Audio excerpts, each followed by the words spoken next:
Glória a Deus. Cumprimento a todos com a paz do Senhor. Amém. Graças a Deus por estarmos aqui nesse curso abençoado. Agradecer a Deus pela vida do nosso pastor José Luiz, que teve essa iniciativa. Só perde quem não participa, né? Graças a Deus estamos tendo também a transmissão depois para quem não pode vir, inclusive para as congregações do interior. Não sei se foi divulgado, né, para os obreiros do interior também acompanharem. Isso é muito importante. Irmãos, no dia de hoje, na noite de hoje, foi-me solicitado que desenvolvesse com os irmãos 3 temas aqui. Eu já começo dizendo que o primeiro dos temas daria um curso só do assunto. Daria um curso completo só sobre o assunto, irmãos. Que o assunto é o seguinte, é a defesa da fé. Então agora melhorou, glória a Deus.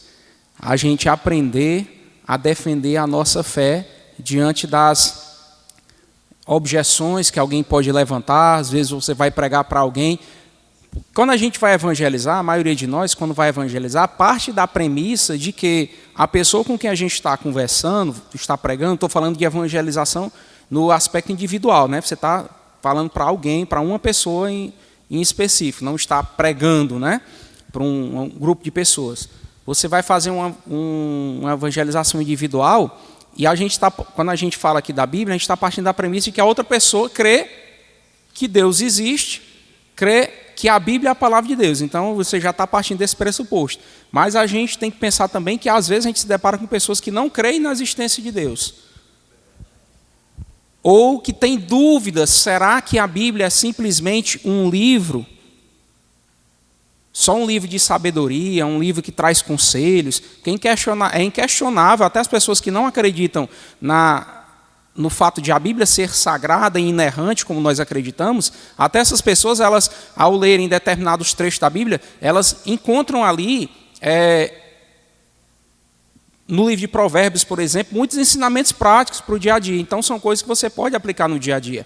Mas nós não estamos falando só disso. Nós estamos aqui pregamos porque cremos. Eu gosto muito de usar esse termo. Nós pregamos porque cremos que a Bíblia, ela não contém a palavra de Deus, ela é a palavra de Deus.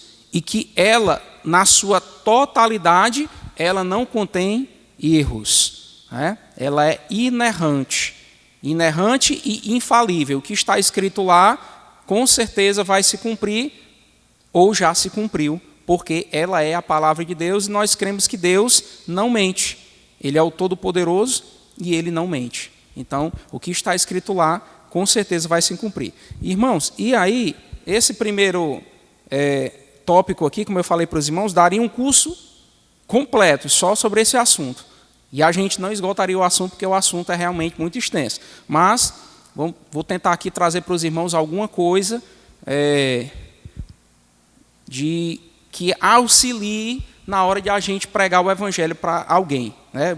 O intuito é esse aqui, né, do curso. Então, vamos tentar trazer alguma coisa, né, alguns pontos, escolher alguns pontos para a gente falar aqui, certo? E eu quero peço aos irmãos que abram a Bíblia em 1 Pedro, capítulo 3, versículo 15. 1 Pedro, capítulo 3, versículo 15. Esse versículo é um versículo que, ao longo dos anos, eu venho me esforçando e, mais do que isso, pedindo a Deus que me ajude a aplicar isso na minha vida. 1 Pedro, capítulo 3, versículo 15.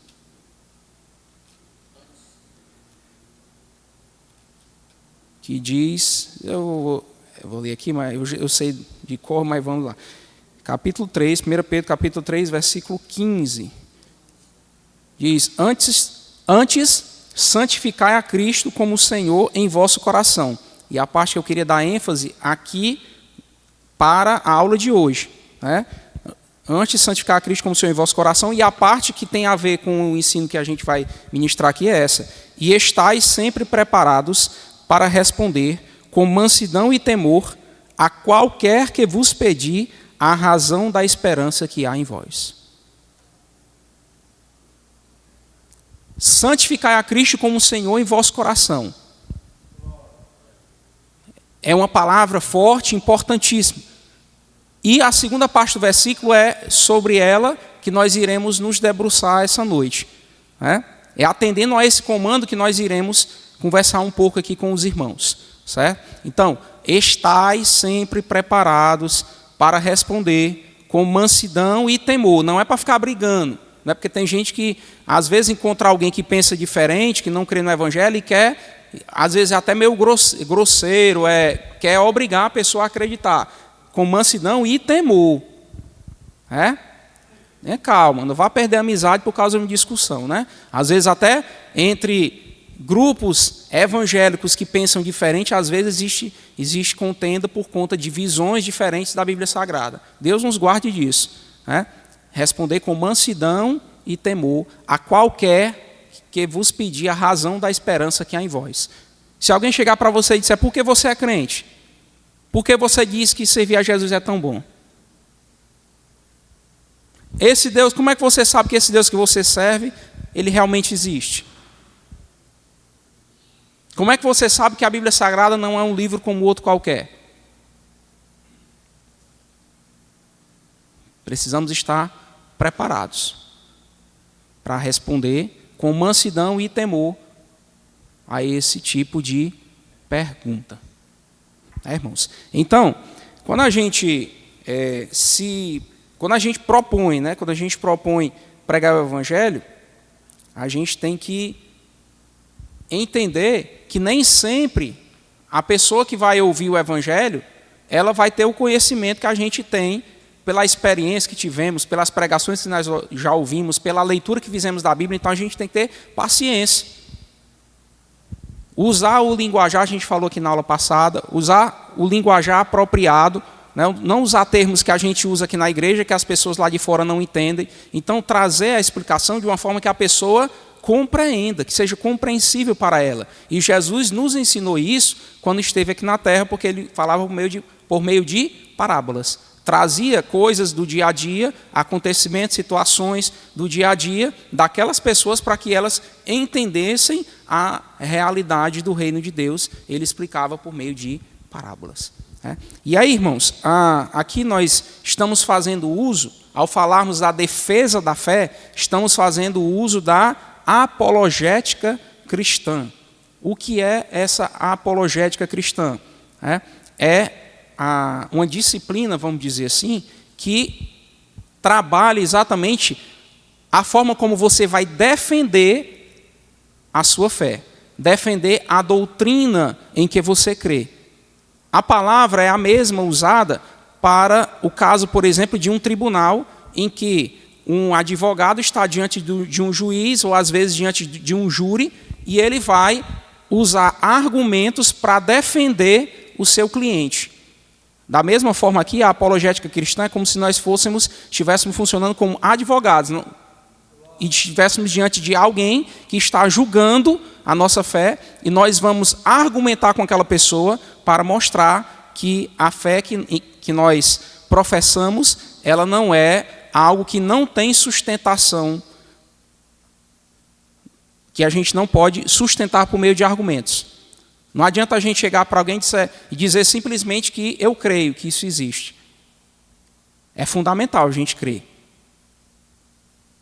Mesmo quando a gente não consegue compreender, a gente crê que o Senhor tem um entendimento, uma sabedoria muito acima da nossa. Mas o que a gente puder, dentro da nossa limitação aqui, da nossa simples e frágil existência humana, a gente se esforça para tentar compreender o máximo que a gente pode. E cada dia o Senhor vai nos dando a graça de acrescentar mais alguma coisa de conhecimento. Basta a gente buscar. O Senhor tem sabedoria para dar. Aquele que tem falta de sabedoria, está escrito na Bíblia, peça a Deus, que a todos dá liberalmente e não lança em rosto. Então, Deus é a fonte eterna da sabedoria.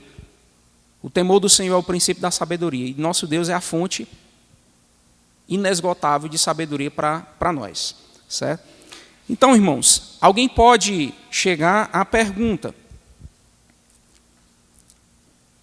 o universo que nós temos ao nosso redor Será que ele tem um propósito? O que é um propósito? Uma razão de ser? E a resposta a essa pergunta é fundamental pelo seguinte motivo, irmãos. Porque, de acordo com a ciência, o universo está em expansão e está perdendo energia. Se ele está em expansão e está perdendo energia, é de se imaginar que, com o passar do tempo, a energia vai reduzir de tal forma que, daqui a pouco, não existirá mais calor e não existirá mais luz. Eu pergunto aos irmãos, é possível haver vida sem calor e sem luz? Não. Porque na base lá as plantas vão precisar de luz, né, os seres que fazem fotossíntese, precisar de luz para produzir matéria orgânica para ser o alimento dos outros na cadeia alimentar. Então, é impossível haver vida sem luz e sem calor.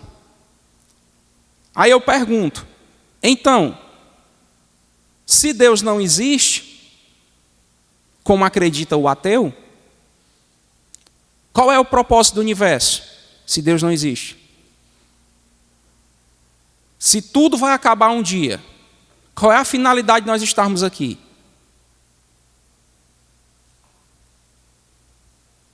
A resposta a essa pergunta depende se a gente crê ou não em Deus. Porque se nós cremos em Deus, que Ele é a razão de tudo existir e que nós um dia alcançaremos a imortalidade, como os cristãos ensinam, então o universo passa a ter um propósito. Porque nós estamos agora crendo que a vida não acaba aqui. Um dia Deus trará todas as coisas, restaurará a ordem que foi perdida, fará novo céu e nova terra. Se você não crê na existência de Deus e na imortalidade da alma, e de que um dia Deus vai fazer novas todas as coisas, então não existe propósito nenhum para o universo. Concordam? Não tem propósito. E aí, irmãos, eu fico pensando, até escrevi um texto aqui, depois eu vou passar para os irmãos. Quem é ateu toma como certa a hipótese de que Deus não existe. Não é? Se isso fosse verdade, significaria o quê? Que após a morte existe o quê? Nada. Inconsciência eterna. Inconsciência é você não saber o que está se passando. Inconsciência eterna. Então, se isso fosse verdade, significaria o quê? Que todos nós, quando morrêssemos, iríamos para um estado de inconsciência eterna, porque Deus não existe, então não existe ressurreição, não existe vida após a morte. Então, para a gente não ia fazer diferença nenhuma. A gente não ia saber de nada. Não ia saber, não? Na inconsciência, não saberíamos de nada. Mas aí vem a pergunta, e se Deus existir?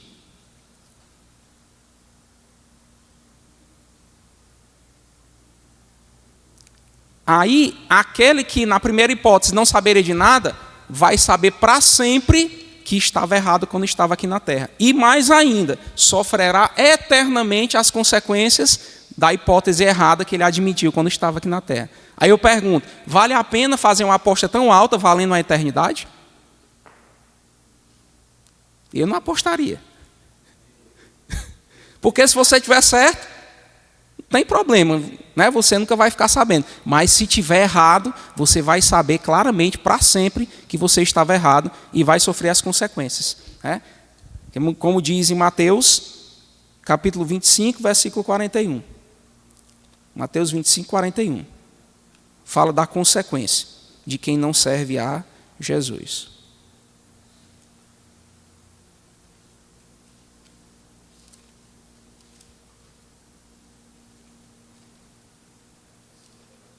Mateus 25, 41. Glória a Deus.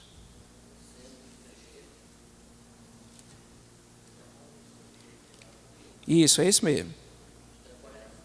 Mateus 25, 41. É porque eu estou procurando só com a mão, fico mais lento. Pronto. Então dirá também aos que estiverem à sua esquerda: apartai-vos de mim, malditos, para o fogo eterno, preparado para o diabo e seus anjos. Perceba aqui duas coisas. Primeiro, que o destino daqueles que escolheram durante a vida ser rebeldes ao chamado de Cristo para seguir a Ele, inclui aí aqueles que durante a vida optaram por dizer que Deus não existe e se comportar de uma forma que estivesse à margem de Deus, não servir a Deus. O destino deles será onde? Fogo eterno. E o segundo ponto aqui é que Deus não criou o inferno para o homem ir para lá. Deus criou o inferno como um lugar para recompensar a maldade daqueles que se rebelaram contra ele, que foram quem? O diabo e seus anjos. Só que Deus também colocou uma lei imutável de que todo aquele que ao longo da história se rebelar contra Deus, ou seja, não for obediente à palavra de Deus, irá também para lá. Então Deus não manda ninguém para o inferno. O inferno existe e tem uma clientela certa para ele. Todos aqueles que são rebeldes à palavra de Deus. Então não foi feito para o homem. Deus criou o homem perfeito, sem nenhum pecado. Então Deus criou o homem para ter comunhão com ele. O homem é que escolheu o caminho contrário. E mesmo assim Deus, com toda a sua misericórdia, a sua bondade, ele ainda oferece ao homem a possibilidade de se arrepender da sua e receber o perdão dos seus pecados e voltar a ter vida eterna. Foi perdida lá no Jardim do Éden. Então, são alguns pontos aqui, como eu falei com os irmãos, aqui daria um curso completo. Vamos aqui tentar só falar alguns pontos que eu julguei importantes nessa ocasião, para a gente falar aqui. Irmãos, aí a gente pode pensar o seguinte: alguém pode nos questionar a respeito da Bíblia. E aí, irmãos, é uma hora que a gente olha para a Bíblia Sagrada e vê aqui, primeiro que a Bíblia não é só um livro, ela é uma coletânea de livros, uma biblioteca, né? Com 66 livros, escrito por aproximadamente 40 escritores diferentes, durante um período de mais de 1.500 anos. E quando a gente olha para a Bíblia Sagrada, irmãos, era de se esperar o quê? Que ela fosse uma colcha de retalhos. Um pedaço daqui, não houvesse uma comunicação tão perfeita entre os livros. E quando a gente olha a Bíblia Sagrada, a gente percebe nela um livro que existe uma unidade de tudo que foi escrito. Agora imagine isso. 40 pessoas aqui diferentes contam uma história para 40 pessoas que estão aqui. Uma história só. E manda cada um escrever o que entendeu da história. Provavelmente vão sair coisas meio desencontradas. Isso, 40 pessoas que estão convivendo no mesmo momento histórico, que estão sujeitas a uma realidade social, cultural parecida. Agora você pega a Bíblia Sagrada, 40 pessoas, ao longo de 1.500 anos, irmãos. Tem noção que são 1.500 anos? Nós estamos aqui em 2024. Vamos voltar 1.500 anos atrás. No ano 524, será que a forma de enxergar o mundo de alguém que vive hoje é pelo menos parecida com a de alguém que vivia no ano 524 depois de Cristo? Imagina a forma de escrever, de registrar. Tudo isso, irmãos, a unidade que nós vemos na Bíblia fala a favor de que existe uma fonte comum entre todos esses escritores. Por isso que eu gosto de dizer, que eu vejo às vezes o pessoal dizendo, a Bíblia tem cerca de 40 autores. Não, Eu digo que a Bíblia tem em torno de 40 escritores, mas o autor é um só. E é isso que dá essa liga, essa unidade da Bíblia como um todo. Porque o autor é um só, é o Espírito Santo de Deus, que falou por meio de muitas pessoas ao longo da história. E é por isso que Paulo, escrevendo a Timóteo, ele diz que os homens santos de Deus falaram inspirados pelo Espírito Santo. Eu gosto muito de citar esse termo, inspirados pelo Espírito Santo. No original ele usa theopneustos, ou seja, soprados por Deus. O instrumento é diferente, mas quem está soprando é quem dita qual é a nota. Qual é a nota? Qual é o ritmo? É ele que dita. Agora, qual é a diferença? Se você sopra um instrumento de sopro e toca uma música no instrumento de sopro e depois toca em outro, qualquer pessoa que tem um mínimo conhecimento musical vai perceber que são instrumentos diferentes e vai até identificar o som. Por quê? São instrumentos diferentes. É por isso que quando eu leio a Bíblia Sagrada, irmãos, eu pego, por exemplo, os 4 evangelhos. Cada um escreve a história de Jesus Cristo, mas escreve sob uma perspectiva diferente, porque são instrumentos diferentes.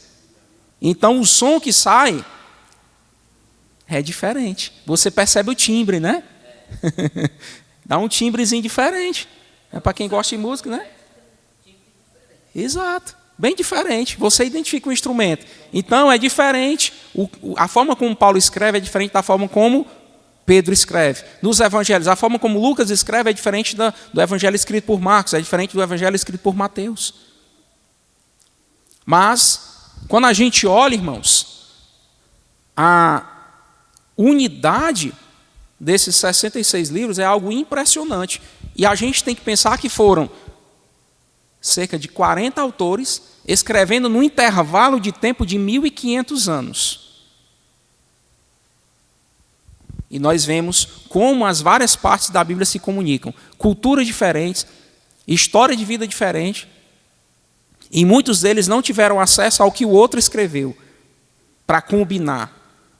Até os evangelhos, e aqui eu quero abrir esse parênteses, quando alguém diz assim, o registro de Mateus, de Marcos, Lucas, né, que são os sinóticos, eles não são muito iguais. Se tem alguma coisa errada, não tem não. Isso aumenta a nossa certeza de que o que está escrito lá é verdade. Por quê, irmãos? Porque se eles tivessem se combinado um com o outro, ia sair tudo muito parecido. As pequenas diferenças que parece haver, mas que não alteram a essência do que está escrito lá, são decorrentes do ponto de vista diferente, o ângulo de visão diferente de cada um. E isso nos mostra que eles não combinaram entre si para escrever o que escreveram. Não, vamos contar uma história, com alguém que faz alguma coisa errada, vamos combinar aqui para todo mundo falar desse jeito. Até a polícia, quando vai ouvir alguém, se ela ouvir várias pessoas e a versão está muito igual, aí alguém combinou, está combinado o negócio. Porque tem alguma diferença, cada um viu de um jeito diferente. Prestou atenção. Quando a gente olha alguma coisa, um presta atenção num detalhe, outro no outro. Não é, irmãos? Então, cada um presta atenção em determinados detalhes. Às vezes a gente faz uma pregação grande e a ênfase que a gente dá na pregação é uma. Depois um irmão vem conversar com a gente e fala de um assunto que foi um assunto minoritário, mas que foi o que chamou a atenção dele. Já aconteceu com vocês também, né? Porque o assunto que chamou você... Mas aí você pensa... A ênfase era outra, eu passei a maior parte do tempo falando sobre... Mas viu aquele, e aquele chamou a atenção. Isso é o insight de cada um. Então isso fala a favor da Bíblia Sagrada e não contra. E aí, irmãos, o que me chama a atenção nisso que eu estou falando é o seguinte, irmãos. O Antigo Testamento, e estamos falando aqui sobre defender a Bíblia como algo que é não somente um livro histórico, mas é um livro diferenciado, realmente inspirado por Deus.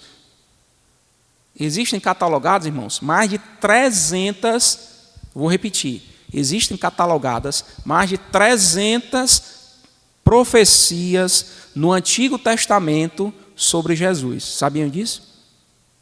Mais de 300 profecias, todas, repito, todas elas se cumpriram em Jesus. Alguém pode dizer, mas é muito fácil. Tanto a existência de Jesus quanto essas profecias vieram no passado. Então alguém pode ter incluído nessas profecias depois que Jesus esteve na terra. Eu sinto contrariar você. Existem traduções do Antigo Testamento para o grego, uma das mais famosas é a Septuaginta, né? Que é a versão dos 70, que ela já era corriqueira, ela circulava corriqueiramente entre os judeus de fala grega um século antes de Jesus nascer. E nessas traduções da Bíblia do Antigo Testamento, da Bíblia hebraica, já estavam lá todas essas profecias. Mais de 300. A respeito do nascimento, da vida, do ministério, da morte e da ressurreição de Jesus. Se isso não for evidência, eu não sei mais o que seria. Vamos ver só algumas, irmãos. Eu extraí só algumas para a gente ver aqui. Isaías capítulo 7, versículo 14. Porque são muitas. Eu trouxe só algumas. Isaías é um dos que tem mais, né? Isaías é chamado de profeta messiânico, né?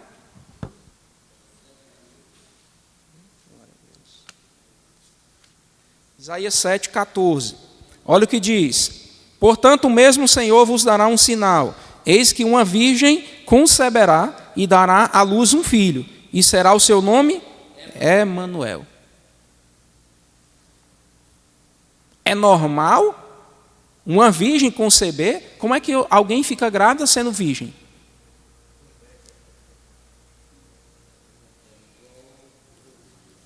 Isaías fala isso alguns séculos antes de Jesus nascer.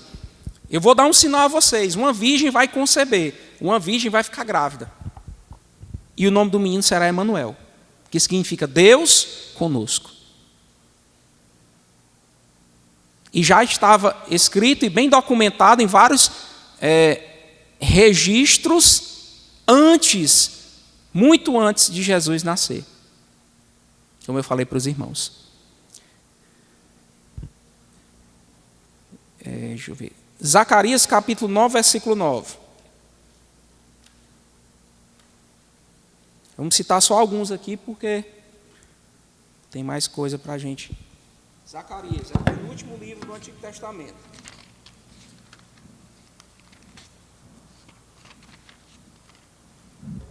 Capítulo 9, versículo 9 de Zacarias. Alegra-te muito, ó filha de Sião. Exulta, ó filha de Jerusalém, eis que o teu rei virá a ti, justo e salvador, pobre e montado sobre um jumento, sobre um asninho, filho de jumenta. Irmãos, primeira coisa, quem quer mentir, criar uma lenda, ele exagera, não é? Quando a pessoa quer criar uma história, ela exagera, né? As lendas geralmente são exageradas. Você consegue conceber alguém que quisesse criar uma lenda, dizer que um rei viria e seria pobre? Quem já viu um rei pobre? O teu rei vem, pobre. E, irmãos, não tem nada mais esquisito do que um rei vir montado num jumento. Quando alguém pensa em um rei, pensa em montado em quê? Em um cavalo, naquele corcel, né? Grande, forte, bonito, né? Com um pelo brilhoso, com a insígnia real na cabeça do cavalo. Por quê? Porque o cavalo é um animal imponente, é grande. Agora, irmãos, eu sei, um homem adulto montado em um jumento é um negócio desmantelado, é feio. Porque o jumento é pequenininho, baixinho, o pé vai arrastando no chão. O cavalo é grande. O jumento é pequeno e é um animal que não é bom para montar. O jumento é um asninho, né, que ele veio aqui. Um filho da jumenta. Se alguém quisesse enfeitar para criar uma lenda, ele iria dizer que era um rei que vinha bonitão, né, com a roupa, sei lá, uma armadura real, né, seguido por um séquito de seguidores e não sei o que e tudo mais, montado num cavalo, cheio de riqueza, com coroa de ouro. Não, teu rei vem, e ele vem como pobre. Montado num filhote de jumento, num jumentinho. Irmão, quem quer inventar, não inventa coisa para diminuir, não, inventa para aumentar.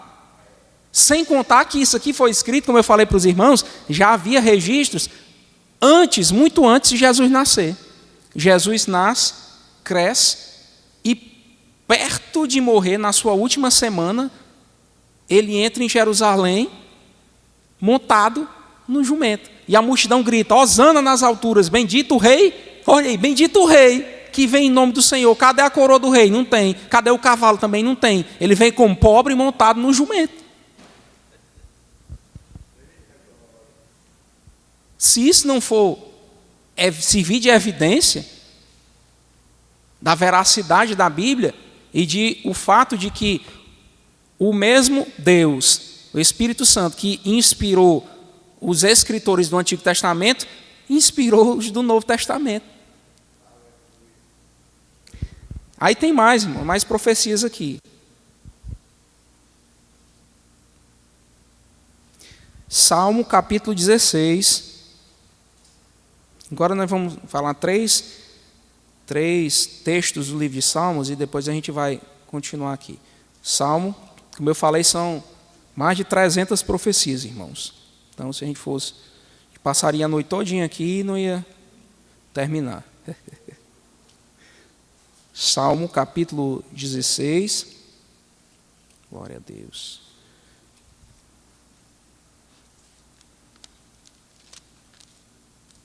Versículo 8.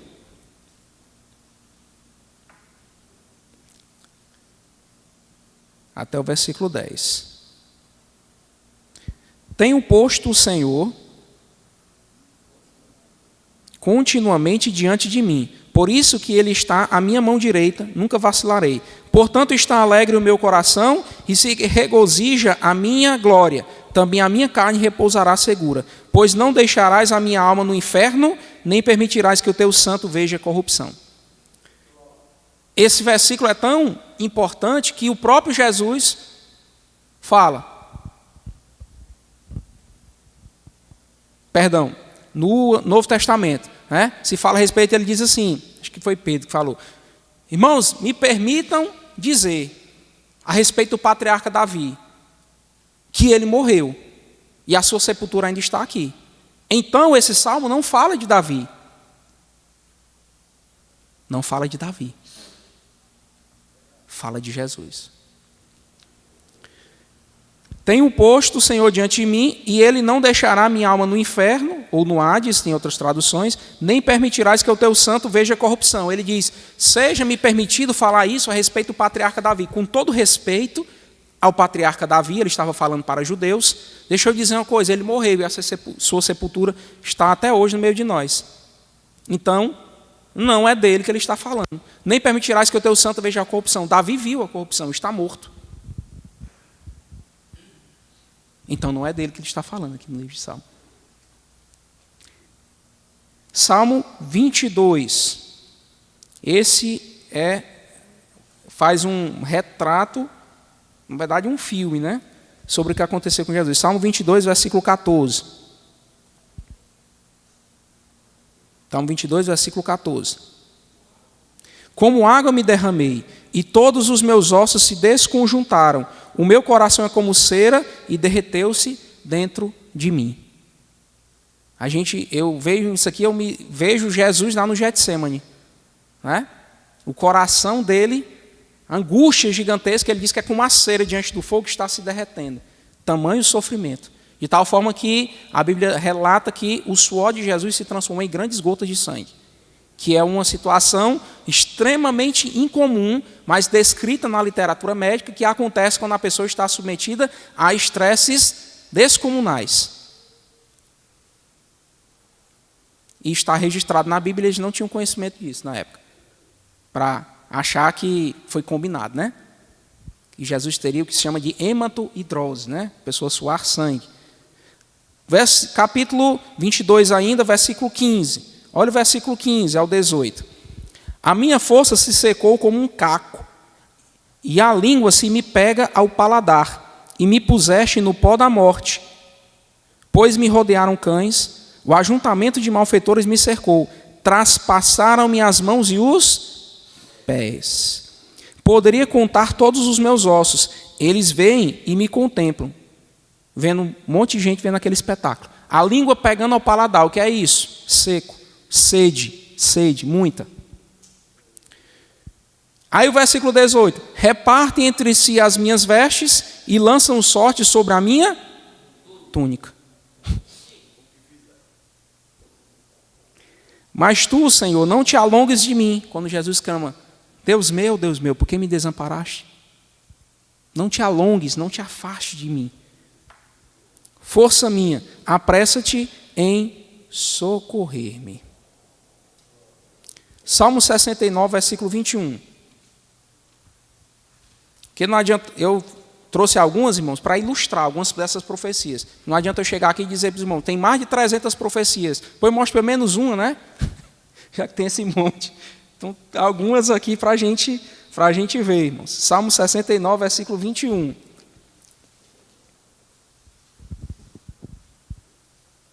Aquele lá fala que a língua se me pega ao paladar, né? Muita sede. Aqui, 69, 21. Deram-me fel por mantimento, e na minha sede me deram a beber vinagre.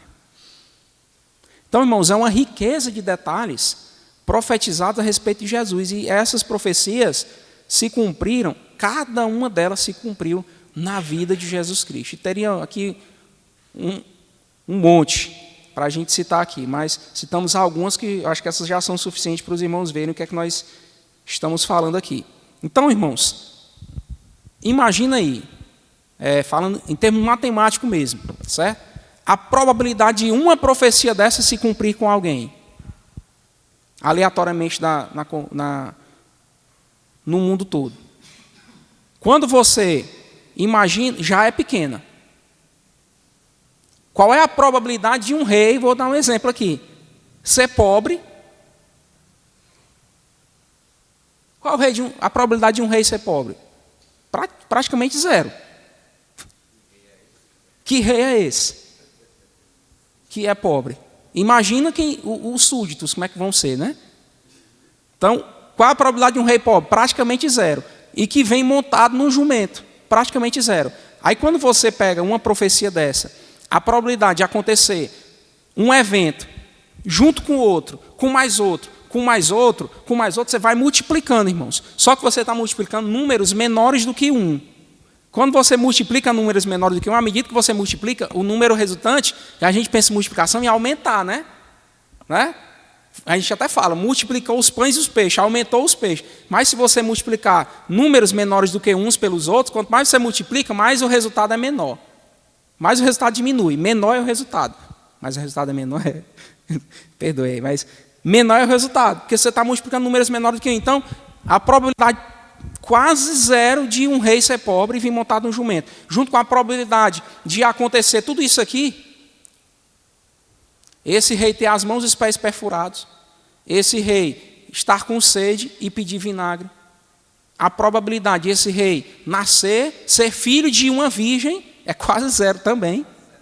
Quando você vai multiplicando, irmãos, a probabilidade fica praticamente nula de acontecer sem que exista uma intervenção sobrenatural para explicar.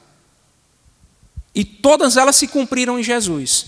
Então isso não é uma coincidência. Os irmãos entenderam isso? A probabilidade de acontecer isso. Quando você fala acontecer simultaneamente várias coisas, você multiplica as probabilidades. Só quando você está falando de probabilidades, você está falando de um número menor do que 1. E quando você multiplica vários números menores do que 1, o resultado, quanto mais você multiplica, menor vai ficando o resultado. Porque a gente pensa em multiplicação só em aumentar, né? Na nossa intuição, né? Mas matematicamente a multiplicação pode diminuir e muito, se você multiplicar por números menores do que 1. Vou dar só um exemplo. 0,5 é metade. Se você multiplica 0,5 por 0,5, o resultado é 0,25, vira 1/4. No lugar de você tinha a metade, uma banda. Quando você tem 1/4, você tem a metade da metade. Uma banda da banda, né? Você divide em 4 pedaços. Está entendendo? Então você está diminuindo. Se multiplicar por 0,5 de novo, aí 1/8. Você pega, é como se fosse uma pizza. Pega a pizza, aquela pizza grande, 8 pedaços. Pegou um pedacinho da pizza só. Você tinha a pizza inteira, né? Metade. Tirou uma banda, 1/4 e agora 1/8. Então, se você continuar a multiplicação, é que vai diminuir, né? Então, a probabilidade vai ficando cada vez menor de que isso aconteça naturalmente. Só que nós não estamos falando aqui de simplesmente coisas naturais, estamos falando de algo sobrenatural, sobre algo que está acima, além do natural, que transcende o pensamento do homem.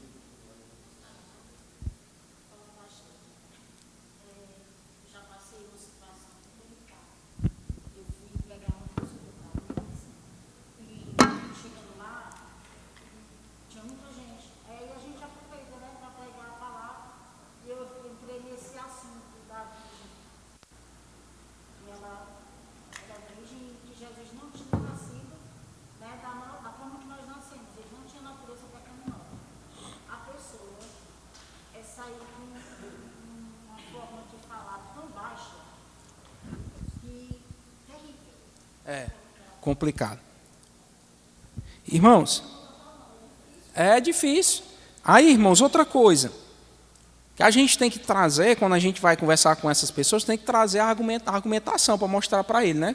Como eu falei, a gente se prepara muito, lê a Bíblia, ora. Isso é maravilhoso, é fundamental. Não tem como a gente ser edificado espiritualmente sem se alimentar. Uma criança não cresce nem se desenvolve se ela não tiver o alimento adequado e o estímulo adequado. E isso a gente faz por meio da leitura da palavra e oração. Mas a gente se prepara sempre para falar para alguém que acredita que a Bíblia é a palavra de Deus. Mas às vezes a gente se depara com gente que não acredita. E aí? Né? O preparo para responder a qualquer que vos pedir a razão da esperança que há em vós. Né? Então é um assunto que daria um curso completo. Quem sabe aí um dia a gente pode fazer um curso desse, né? Então é fundamental. Certo? Aí, irmãos, eu fico pensando o seguinte, irmãos. Eu já até comentei com os irmãos. Qual é o ponto fundamental do cristianismo que, se alguém atacar esse ponto, derruba todo o edifício? Imagina o cristianismo como um edifício, que tem um alicerce construído. Qual é o ponto que segura todo esse alicerce na doutrina, que se alguém atacar esse ponto, destrói o resto todinho? Na minha visão, e tem muita gente boa que pensa assim também, graças a Deus, o cristianismo é a única religião no mundo que tem como base um túmulo vazio. O que significa isso? Jesus ressuscitou. Ele foi o primogênito da ressurreição dos mortos. Se alguém conseguir, se um dia provar que Jesus não ressuscitou, diz Paulo, se Jesus não ressuscitou, é vã a nossa pregação e vocês ainda estão com os pecados de vocês tudinho. 1 Coríntios capítulo 15. Simples assim.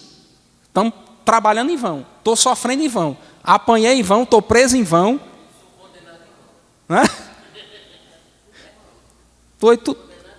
Então é isso, irmãos. Aí, irmãos, a evidência de que Jesus ressuscitou são muitas. São muitas. Vamos imaginar o seguinte, irmãos. Jesus morreu e foi sepultado. E Jesus foi sepultado, olha o registro da Bíblia, aquela história que eu disse, que geralmente quando alguém está inventando uma história, ela enfeita, certo? Jesus foi morto. Aí, quem é que enterra Jesus, irmãos? Alguém enterrou Jesus. Ele não ficou lá na cruz, não. Sabe quem foi, irmãos? Foi um discípulo. Os discípulos fizeram uma vaquinha lá e compraram um sepulcro, um túmulo para ele. Sabe quem foi, irmão? José de Arimateia. Ele era membro de onde? Do Sinédrio. Irmãos, tudo que alguém que quisesse inventar alguma coisa não iria colocar no texto era que alguém do Sinédrio, irmãos, o Sinédrio é aquele tribunal religioso que condenou Jesus a ser crucificado. Naquele momento, irmãos, os irmãos, os crentes, os discípulos estavam indignados com os membros do Sinédrio. Eles condenaram o nosso mestre à morte. Você acha que um deles iria ter a ideia de escrever uma história que não fosse verdadeira, que um membro do Sinédrio enterrou Jesus?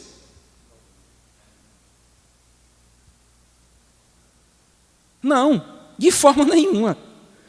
E por ser um membro do Sinédrio, um homem honrado, conhecido, fica claro para todo mundo que tanto os judeus que estavam em Jerusalém quanto os discípulos de Jesus sabiam exatamente o local do sepultamento, porque sabiam exatamente onde era o túmulo de José de Arimateia, um túmulo novo. Então Jesus não foi enterrado em um local que ninguém soubesse onde era, um local ermo, afastado, não um cemitériozinho acolá, que ninguém sabe onde é. Não, ele foi enterrado no túmulo de José de Arimateia, do homem conhecido da cidade. Então todo mundo sabia onde Jesus foi sepultado. Aí, irmãos, Jesus é sepultado. Até os críticos do Evangelho assumem que é verdadeira a hipótese de Jesus ter sido sepultado naquele túmulo lá de José de Arimateia. Jesus é ressuscitado, Jesus é sepultado. Aí o que é que acontece?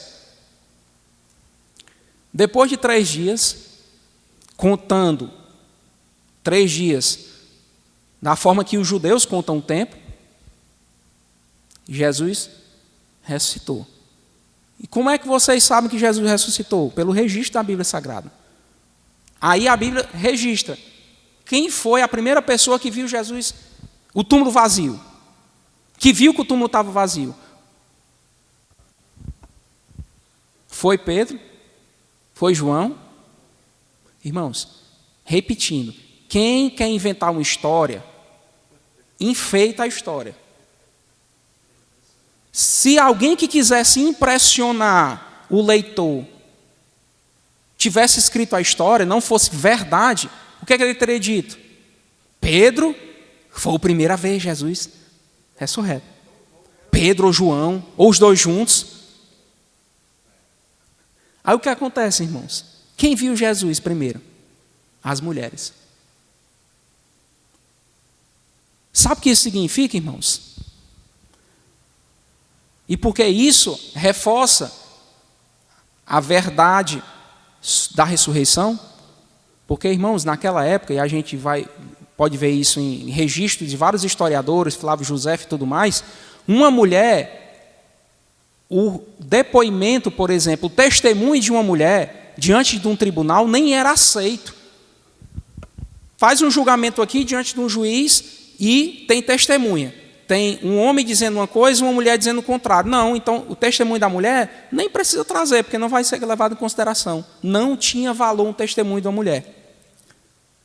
Aí eu pergunto, alguém que estivesse inventando a história iria colocar as mulheres como protagonistas de terem visto primeiro Jesus ressurreto?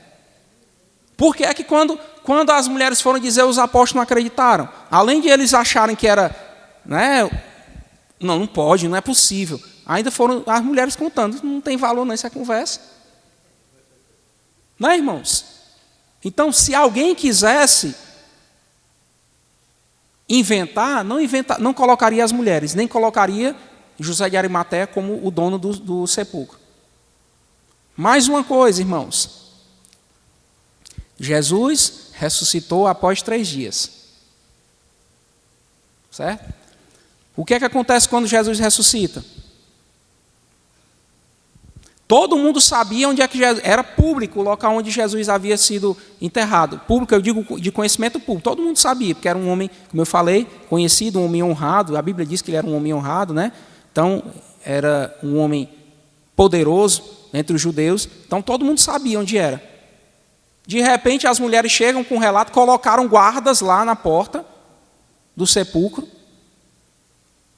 E aí o que é que acontece? As mulheres começam a dizer que Jesus ressuscitou. Os discípulos vão lá e veem que o túmulo está vazio de fato. O que é que os principais dos religiosos fazem? Seria muito fácil, irmãos, se fosse mentira, eles desfazerem a mentira, porque eles estavam em Jerusalém, Jesus estava sepultado em Jerusalém, era só chegar e dizer assim, mentira, olha o túmulo dele, como não está vazio, ele está lá no túmulo, está ali o corpo dele. O que é que eles fizeram? Não, eles foram lá averiguar, os soldados disseram que tinham visto um resplendor, tinham desmaiado, não tinham conseguido ficar de pé, o corpo dele não estava no sepulcro. O que é que eles fazem? Eles não vão atacar o fato de Jesus não estar no sepulcro, dizendo que é mentira. O que é que eles fazem? Eles vão inventar um pretexto para justificar o túmulo vazio. O que é que eles dizem? Não, de madrugada os seus discípulos vieram e roubaram o corpo. Ou seja, o que é que eles estavam fazendo ali? Confirmando que o túmulo estava vazio. O túmulo realmente está vazio. E inventaram uma explicação para o túmulo vazio. Mais uma coisa, irmãos. A gente tem mais coisa para falar sobre isso, mas o tempo também não dá. Seria muito fácil, irmãos, se os discípulos realmente tivessem roubado o corpo, onde é que eles teriam escondido esse corpo? Porque o corpo de alguém que morreu fica fedendo. Será que eles não conseguiam procurar? Ninguém achou. Até hoje, ninguém achou os restos mortais de Jesus. Por quê? Porque ele ressuscitou. Então, tem muita coisa que a gente podia falar aqui sobre isso, mas é um dos pontos fundamentais da ressurreição.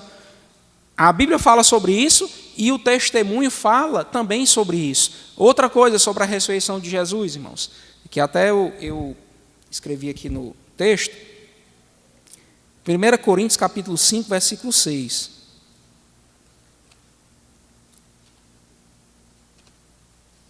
1 Coríntios capítulo 5, versículo 6.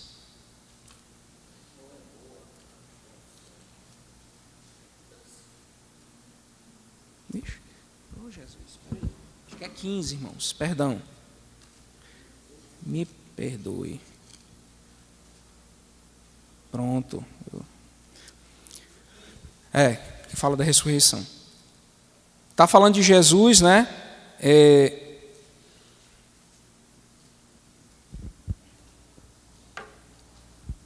1 Coríntios capítulo 5, começando pelo versículo 3. Eu tinha falado do versículo 6, mas vamos começar do 3. 1 Coríntios capítulo 15, versículo 3. Isso Paulo escrevendo aos Coríntios. Porque primeiramente vos entreguei o que também recebi, que Cristo morreu por nossos pecados, segundo as Escrituras, que foi sepultado e que ressuscitou ao terceiro dia, segundo as Escrituras, que foi visto por Cefas e depois pelos 12, depois foi visto uma vez por mais de 500 irmãos, dos quais vive ainda a maior parte, mas alguns já dormem também.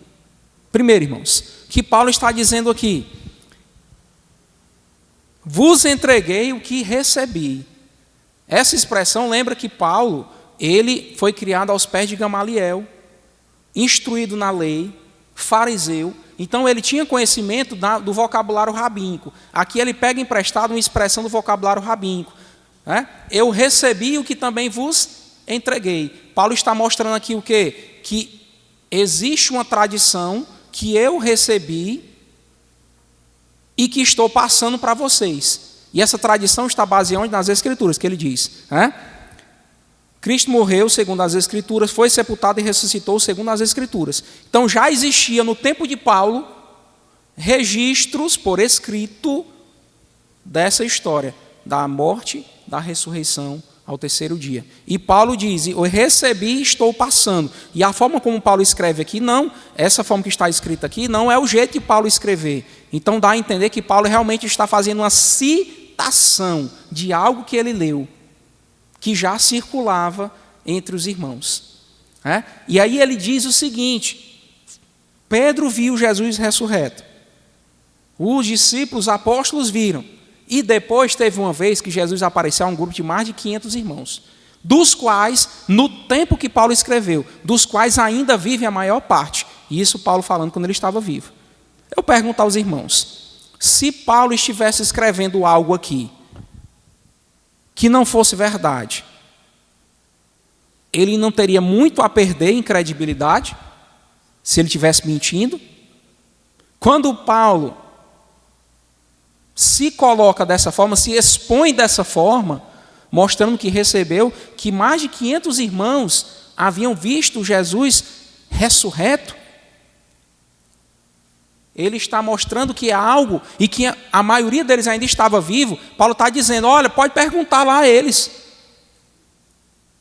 São muitas pessoas que viram Jesus ressurreto. Pode perguntar a eles, se não acredita em mim, pergunte a eles lá. Eles ainda estão vivos, não morreram ainda não. Pergunte como foi a experiência. Mais um testemunho de alguém que não teve um encontro pessoal com Jesus enquanto Jesus esteve nessa terra. Paulo diz que Deus apareceu a ele como um filho nascido fora de tempo, vamos dizer assim para ficar mais bonito, né? Nascido fora de tempo, né? Certo? Então, irmãos, Paulo está se expondo aqui para falar essa verdade para nós. E aí eu pergunto aos irmãos, alguém pode dizer, não, mas existe a possibilidade de que a pessoa tenha alucinações. Algum ateu pode dizer, tem alucinações. E quando a pessoa tem uma alucinação, de fato, e isso a psiquiatria estuda isso, a psicologia, a alucinação parece completamente verídica. Não é? A pessoa tem uma alucinação, vê pessoas, vê coisas, escuta vozes e ela conversa e aquelas vozes respondem e tudo mais, porque é um processo patológico da mente, a pessoa está tendo alucinações. Aí alguém pode dizer, os discípulos tiveram alucinação. Meu filho, mas deixa eu dizer uma coisa. Tem uma alucinação, uma pessoa tem uma alucinação e quem está ao redor dela não tem a mesma experiência, não. Agora você imagina que na mesma hora todas as pessoas vão ver em uma alucinação coletiva, vão ver a mesma coisa. Me diga qual a probabilidade desse negócio acontecer. 500 pessoas ao mesmo tempo vendo a mesma coisa, uma visão patológica, né? Meu irmão, se a pessoa não quiser acreditar, meu irmão, aí realmente difícil. Né, irmãos? Que alguém fala, alucinação. Mais de 500 pessoas, na mesma hora, vendo a mesma coisa, ouvindo a mesma coisa. Né, irmãos? Pode até ter alucinação, mais de uma pessoa. Mas uma vai ver uma coisa, a outra vai ver outra, ouvir uma voz, outra vai ouvir outra. Não é todo mundo vendo a mesma coisa e escutando a mesma coisa, não. Isso aí não existe. Aí, irmãos, oh, Jesus, misericórdia. Então, a maior parte dos irmãos ainda estava vivo quando Paulo escreveu aos Coríntios, né? Aí tem mais uma coisa, irmãos.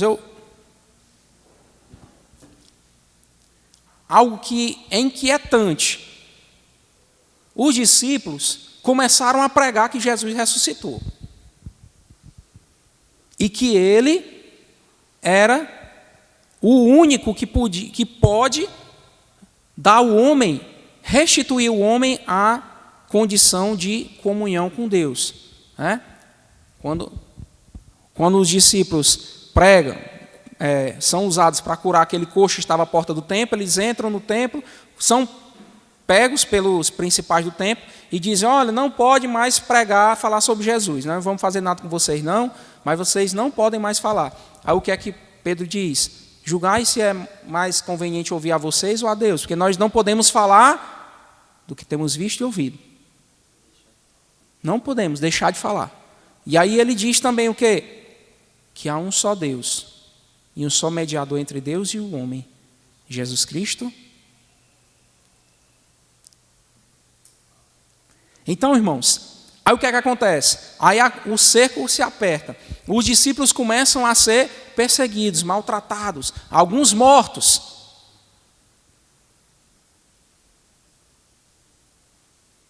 Eu pergunto aos irmãos, Será que alguém morre por defender uma mentira? Porque a pessoa pode até defender uma mentira e até quase as últimas consequências, mas diante da morte eu acho difícil que ela segure. Você afirma que Jesus, você viu Jesus ressurreto? Eu vi Jesus. Ele me viu também. Ele comeu peixe junto com a gente. Eu vi. Ele subiu ao céu. Depois vieram 2 anjos descendo e disseram que ele vai voltar. Irmão, uma coisa é você falar uma mentira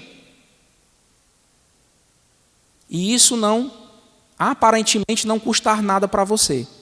Agora, você falar alguma coisa que não é verdade e sustentar o que você está dizendo em detrimento da sua própria vida, entregar a própria vida, mas não negar o que você está dizendo,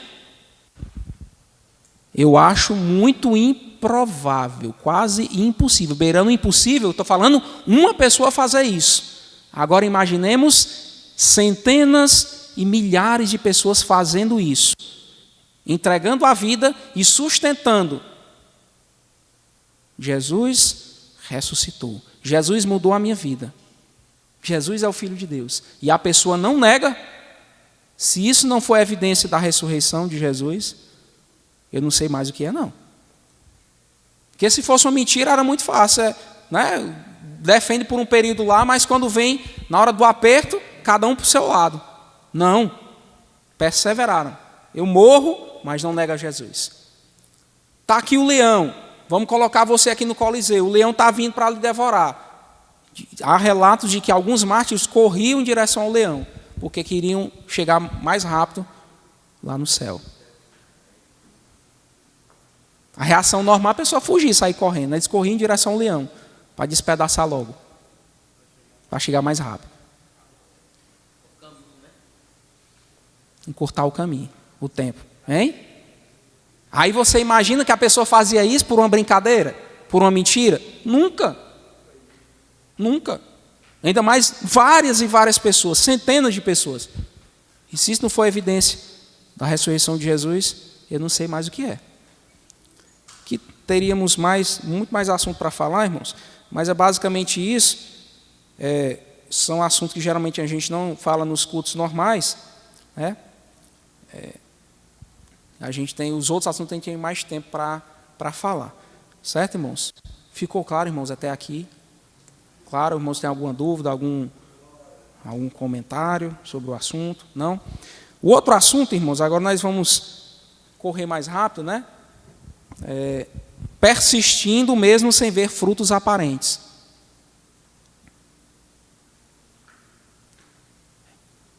Quando a gente... É próprio da natureza humana, irmãos. Quando a gente faz alguma coisa, é próprio da natureza humana esperar algum resultado do que está fazendo, do seu trabalho. Você faz um trabalho pensando na vida secular. Você faz um trabalho e espera no final do mês o seu salário. Ou no final do dia, quem recebe por diária. Né? Mas você faz uma coisa e em algum momento você vai receber a recompensa. Né? O ser humano, ele tende a querer resultado do que ele faz. Tende a querer ver o resultado do que ele faz. E quando você faz alguma coisa e não vê o resultado do que você está fazendo, principalmente quando você faz isso por 2 meses, 3 meses, 4 meses, a tendência natural do ser humano é fazer o quê? Ele ir perdendo o interesse, perdendo o ânimo e às vezes até desistindo do que ele estava fazendo. Isso é inerente à natureza humana. E isso não é só o ser humano, até os animais, né?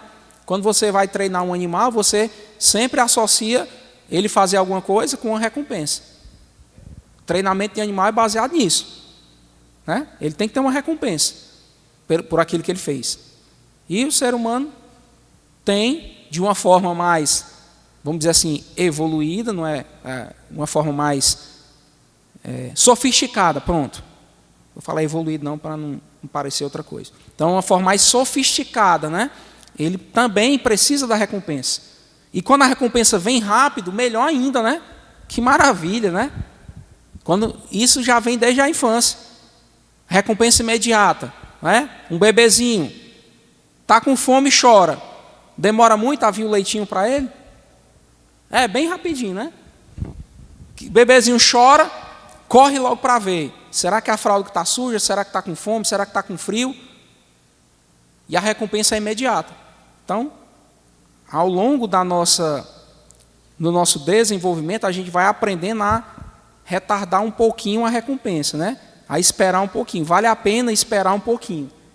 Mas, às vezes, esse pouquinho começa a demorar demais. E aí, a tendência é a gente ir perdendo a vontade de fazer o que a gente está fazendo, né? Vai diminuindo o ânimo. E aí, irmãos, eu me lembrei, falando sobre isso aqui, a Bíblia fala muito sobre colheita, né? Sobre plantar, sobre colher. O livro de Eclesiastes fala sobre a questão do tempo, tudo tem seu tempo determinado, a propósito para tudo debaixo do céu, o tempo de plantar, o tempo de colher, de amar, de aborrecer, o tempo de abraçar, deixar de abraçar, então tem tempo para tudo debaixo do céu. E existe um ditado, irmãos, que fala, interessante, sobre a tâmara. Já ouviu falar? A Bíblia fala da tamareira, né? Tamareira é a árvore que produz a tâmara. Existe um ditado que diz o seguinte: quem planta tâmara não come tâmara. Já ouviram esse ditado? Sabe quantos anos demora para uma tamareira produzir fruto? Você planta, quanto tempo demora? Cerca de 70 anos. Quem planta tâmara não come as tâmaras que plantou. Ele come o que aqui outro plantou. Não sei se os irmãos captaram por que eu estou falando isso. E aí, irmãos, se ninguém plantar, se ninguém tivesse plantado no passado, como é que alguém hoje podia comer essa tâmara? E é considerado um dos frutos mais doces que existem na natureza, irmãos.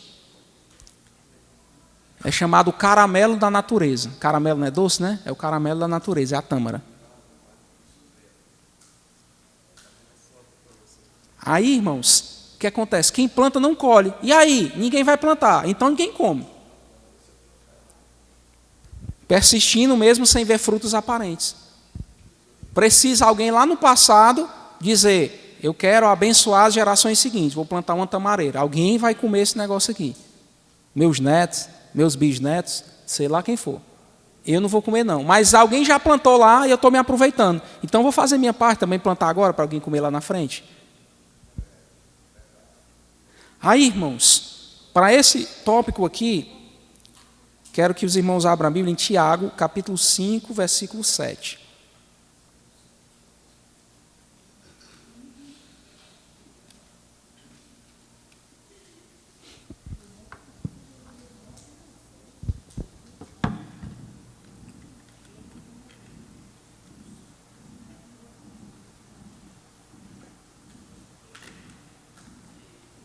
Tiago, capítulo 5, versículo 7. Sede, pois, irmãos, pacientes. Pacientes. Até quando? Até amanhã. Até a semana que vem. Até a vinda do Senhor. Ele já veio, então continua na tua paciência. Sede, irmãos, pacientes até a vinda do Senhor. Eis que o lavrador espera o precioso fruto da terra, aguardando-o com paciência, até que receba a chuva temporã e serôdia. É a primeira chuva e a última chuva. São essas duas chuvas. Então, irmãos, sede, irmãos, paciente até a vinda do Senhor. O lavrador, ele espera o fruto da terra com paciência. Quem trabalha na agricultura sabe que você planta e você não colhe no mês seguinte. Você não colhe daqui a 2 meses. Dependendo do que você plantar, você pode demorar meses, pode demorar anos ou décadas. Tem um feijão, 40 dias você come. Mas esses aí são...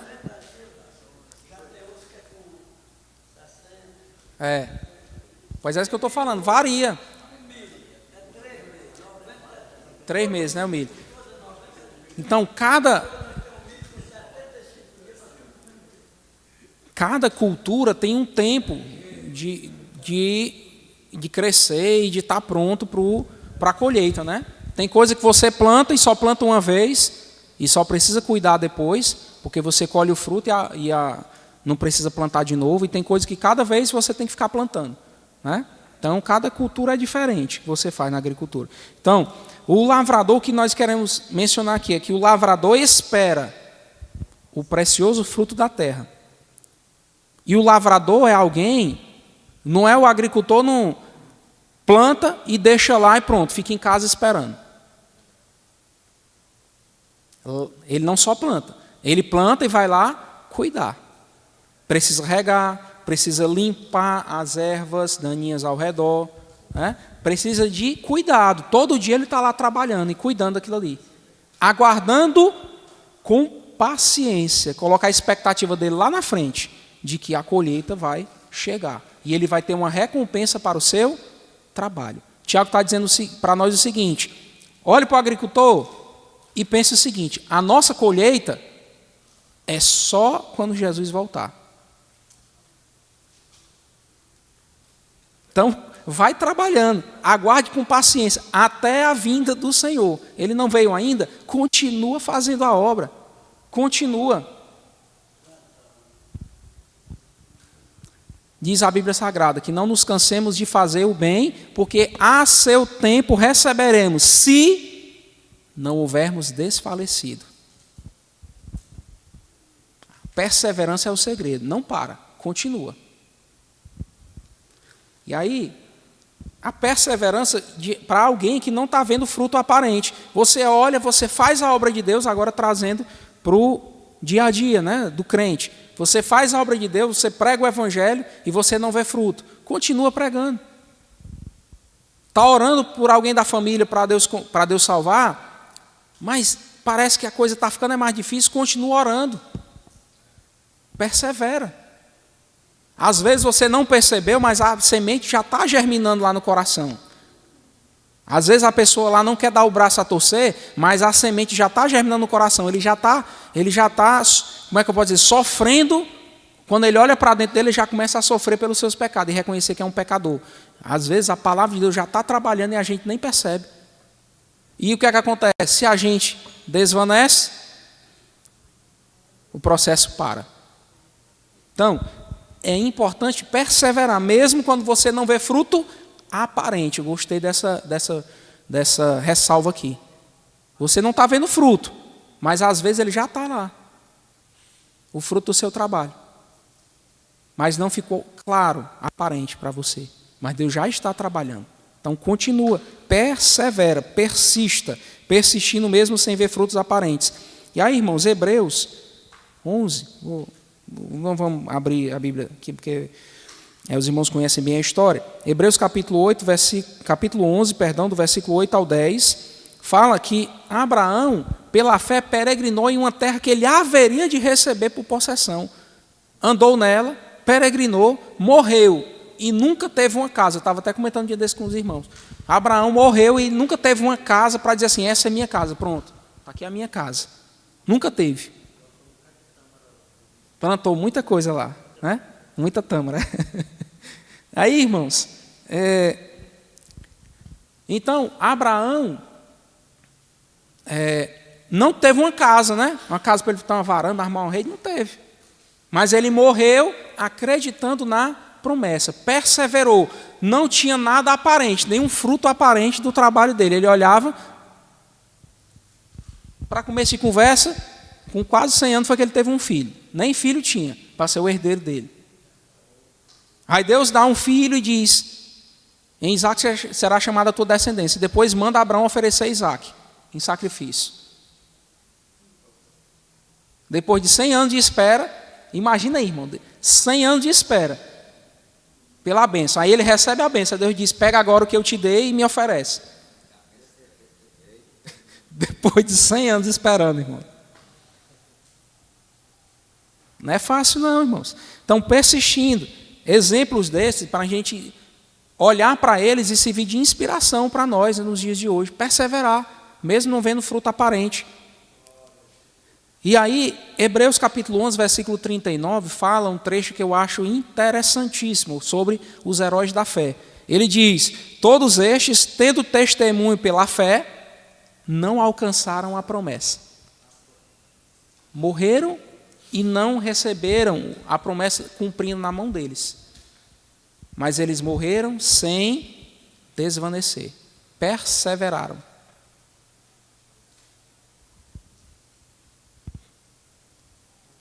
Situação difícil, né? Todos estes, tendo tido testemunho pela fé, não alcançaram a promessa. Porque a gente fala muito desses personagens e a gente acha que às vezes eles eram muito diferentes de nós no aspecto estrutural. Não, eram homens sujeitos às mesmas intempéries, às mesmas dificuldades que nós temos. Elias, como diz a Bíblia, era um homem sujeito às mesmas paixões que nós. E orou durante 3 anos e meio, não choveu na terra. E quando ele orou de novo, o Senhor mandou chuva. Então, se eles conseguiram, a gente consegue também. Só depositar a nossa fé na pessoa certa, que é Jesus. Paulo também fala aos Coríntios, 1 Coríntios capítulo 3, versículo 6. Ele diz que eu plantei, Apolo regou, mas quem foi que deu o crescimento? Foi Deus. Então o que é que a gente tem que fazer? Está trabalhando para o Senhor, não está vendo fruto aparente do nosso trabalho? Vamos analisar a nossa vida. Será que eu estou fazendo certo? Será que eu estou agradando a Deus com o que eu estou fazendo? Se eu estou agradando a Deus, vou continuar. Continue. E vá se aperfeiçoando cada vez na caminhada. Porque na hora certa, o fruto do seu trabalho vai aparecer. Por quê, irmãos? Porque um planta, outro rega, diz Paulo. Mas quem dá o crescimento é Deus. Então, se a gente está fazendo o que Deus quer que a gente faça, seja plantando, seja regando, seja podando as coisas ao redor, não importa. Em algum momento, o fruto vai aparecer. Por quê? Porque aquele que garante o crescimento está conosco naquela tarefa, naquela jornada. O importante não é o que a gente faz, o importante é quem está conosco. Se o Senhor está conosco naquela tarefa, em algum momento vai frutificar, porque Deus não trabalha de graça. Deus não faz nada em vão. Deus não escolhe ninguém em vão. Deus tem um propósito para tudo que Ele faz, que é glorificar o nome dEle. Às vezes é que a gente não entende a forma como Ele trabalha. E nunca vamos entender 100% o que Ele faz. Mas uma coisa eu tenho certeza, a vontade de Deus é boa, perfeita e agradável. Disso eu não tenho dúvida. Amém, irmãos? Então é necessário perseverar fazendo a vontade do Senhor. Hebreus 10 e 36. Quero encerrar esse tópico aqui com esse versículo. Hebreus 10, 36.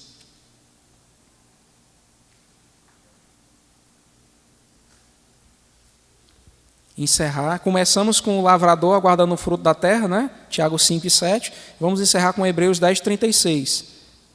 Que é o que nós precisamos, irmãos. Porque necessitais de paciência. Para quê? Para que depois de haver desfeito a vontade de Deus, então olha aí, presta atenção. Você faz a vontade de Deus e faz isso com paciência. Depois que você faz a vontade de Deus com paciência, o que é que diz? Possais alcançar a promessa. Tem gente que Deus faz uma promessa, não se importa em saber qual é a vontade de Deus para ele ou para ela, como é que quer receber? Ou então, até faz a vontade de Deus, mas não persevera, não tem paciência. Quer ele dar um jeitinho de resolver o problema e fazer. Precisa das duas coisas, fazer a vontade de Deus e fazer isso de forma perseverante, com paciência. Fazer com paciência. Mas não é aquela paciência de você ficar paradão não, né? Que tem gente que às vezes é paciente demais. Na verdade, paciência é diferente de leseira, né? Estamos falando para cearense, né? Leseira é uma coisa e paciência é outra, né? Então, é paciência, mas com ação. Você age fazendo a vontade de Deus e, de forma paciente, aguarda o resultado, porque quem dá é Deus. O mais importante é agradar a Deus e perseverar nisso, porque a seu tempo nós receberemos, se não houvermos desfalecido. E Tiago diz que é aguardar até a vinda do Senhor. Pode ser que a recompensa não venha em coisas aqui da terra. Às vezes o Senhor nos recompensa com coisas da terra e depois com coisas do céu. Mas às vezes a recompensa a gente faz e parece que não está recebendo nada, mas o Senhor está guardando tudo, está tudo anotado diante de Deus. E a prestação de contas é depois da vinda do Senhor. Então, paciência, persevera até a vinda do Senhor. Amém, irmãos? Amém. A recompensa é lá. Aqui, às vezes, ele já dá uma coisinha para a gente ir se alegrando por aqui, mas o principal está lá. Quando a nossa mente é mudada nesse aspecto, a gente pensar que o principal está lá no céu, a gente não fica tão ligado nas coisas daqui, tão ansioso, querendo, porque tem gente que só pensa em bênção aqui na terra. Mas a gente não foi criado para estar aqui, não, a gente foi criado para ir para lá. A bênção está lá. Se o Senhor no caminho quiser dar alguma coisa aqui, maravilha, bênção. Mas se Ele não quiser dar aqui, for só lá, irmão. Paciência. Tenha paciência. Até a vinda do Senhor. Porque lá é que está o nosso tesouro. O nosso tesouro está lá. Aqui não. Aqui é só umas coisinhas que Ele vai dando para a gente ir se aguentando aqui até o dia de Ele voltar, né? Glória a Deus.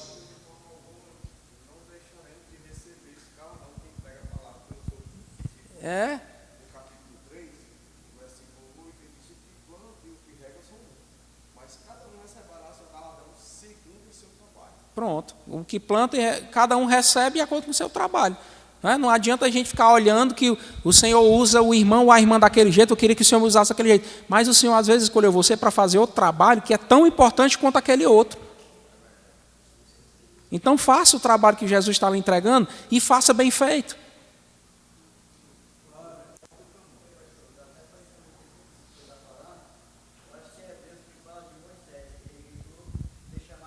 Sim, exato. Pela fé Moisés rejeitou, cresceu, rejeitou ser chamado filho da filha de Faraó, porque tinha em vista algo maior. Né? Olhou lá para frente, olhou lá para o céu, né? Para frente e para cima, né? Glória a Deus. Amém, irmãos?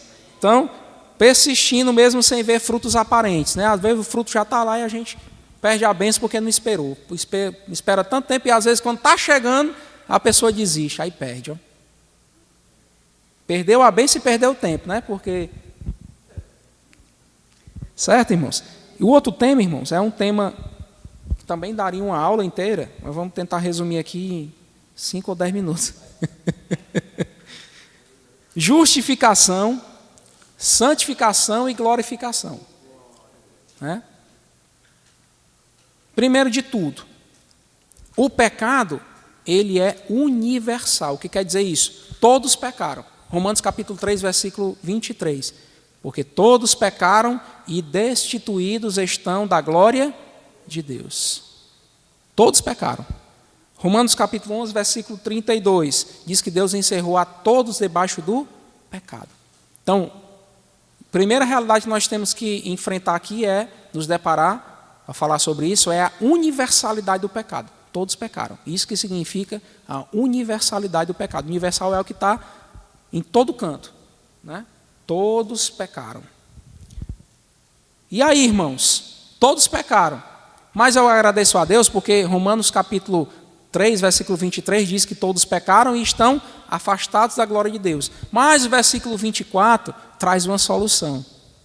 Sendo justificados gratuitamente pela sua graça, pela redenção que há em Cristo Jesus. Então, todos pecaram. O pecado atingiu a todos. Mas existe uma saída para isso, para essa situação terrível. Qual? Ser justificado gratuitamente. Por meio da graça que há em Cristo Jesus. E aí nós entramos no segundo ponto, qual é?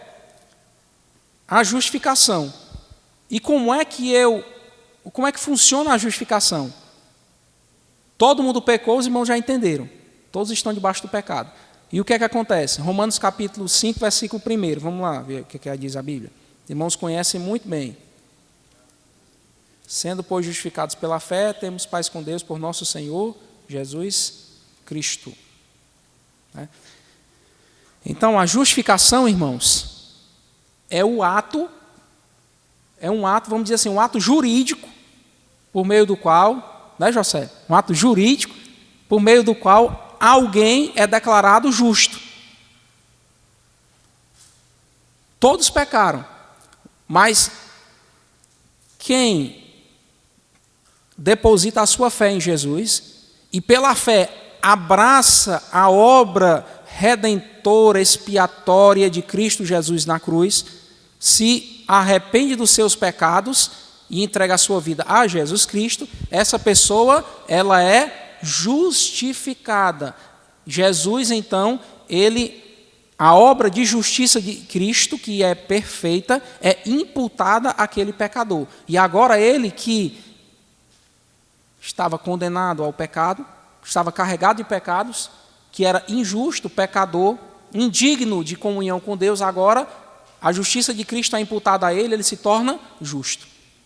Mas justo não porque ele é justo, mas porque ele foi justificado por meio da obra de Jesus Cristo. Os irmãos entenderam aí?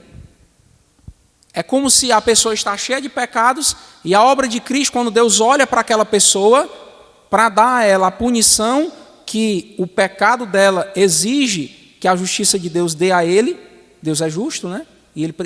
A justiça dele exige que o pecado seja punido, o pecador. Quando Deus olha para ele, ele vê Jesus Cristo diante dele. E aí ele não vê o pecador, ele vê Jesus, o justo, na frente. A justiça de Cristo é imputada a nós, os nossos pecados são perdoados. E Deus agora se esquece dos nossos pecados, das nossas iniquidades.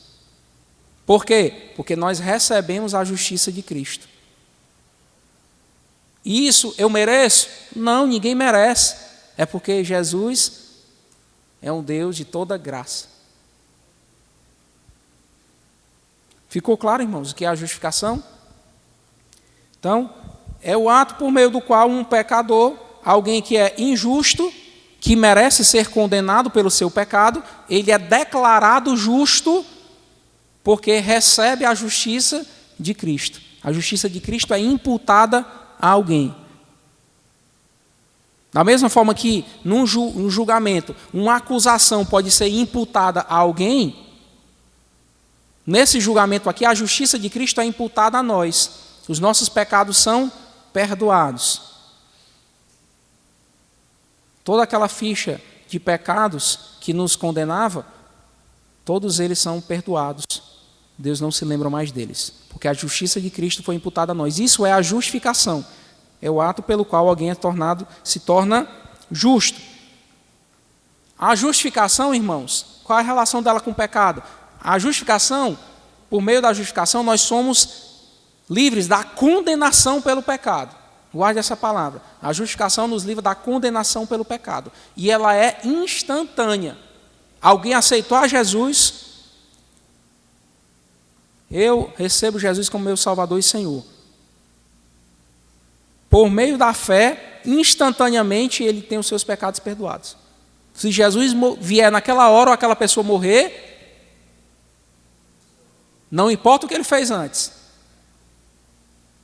ele vai para o céu. Né? O Batata não está aqui hoje, mas é o que aconteceu com o ladrão na cruz.